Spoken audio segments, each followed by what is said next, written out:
Digon yn digwydd o'n blaen ni yng nghanol y prif gylch ar hyn o bryd yn yr adran A, y Merlod Mynydd Cymreig, y meirch 8 mlwydd oed a throsodd. Yn y safle cynta ar hyn o bryd, i ni gweld Colin Tibby yn fyny ac yn dangos fron goch bachgen bach yn eiddo i Mrs A.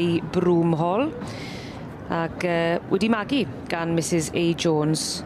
Fron goch Cardi y tad a fron goch Megan y fam a'r epil, fel i ni'n gweld o'n blaen ni. Fron goch bachgen bach. Ddim mor fach a hynny. Ddim mor fach hynny erbyn hyn. Bosib bod yn fach iawn pan gath ei eni, ond fel nes i sôn, Ann Jones wedi magu y ceffyl yma heb fod ymhell o Aberystwyth. A'r perchennog ar hyn o bryd, Mrs Angela Broomhall.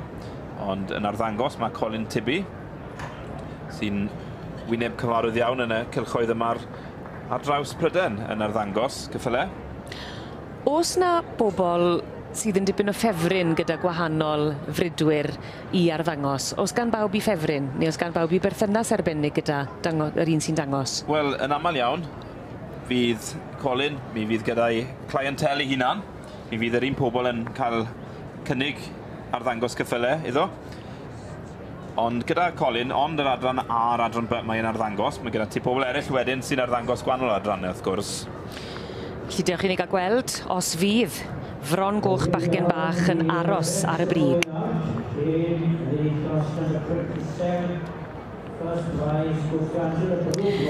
Mae'r hosglymau allan, mae'r beirniad Mrs Betty French wedi wneud i penderfyniad ola'r dydd.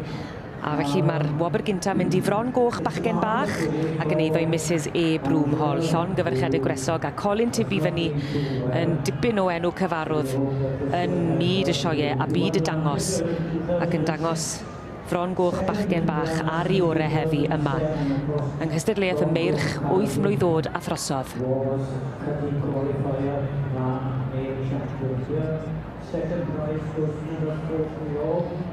Yr ail wedyn Owen? Felly teulu Kilby. Dwi'n meddwl mae'r ceffyl yma yn cael ei ferchen gan rhywun o'r iseldiroedd.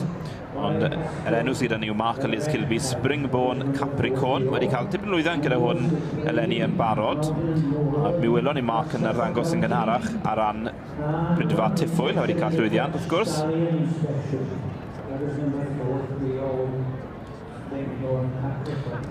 A Kerry Fell, sy'n yw perchennog y ceffyl yma, cael ei arddangos gan Gemma Paxford, Bryn Seion Macmillan.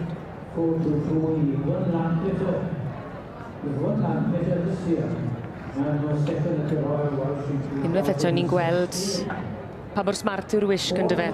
Ac mae'r rheolau wedi tynhau chydig bach o ran golwg a gwisg yr rhai sydd yn dangos y ceffylau dros y blynydde. Ydy, mae hynny'n hollol wir. Mae rhaid i pob ymgeisydd gael tei, a hefyd mae rhaid i pob ffotograffydd gael het.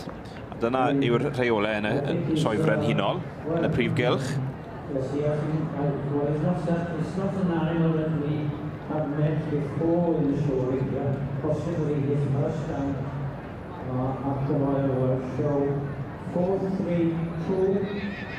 Mae yna rhyw drafodaeth yn parhau.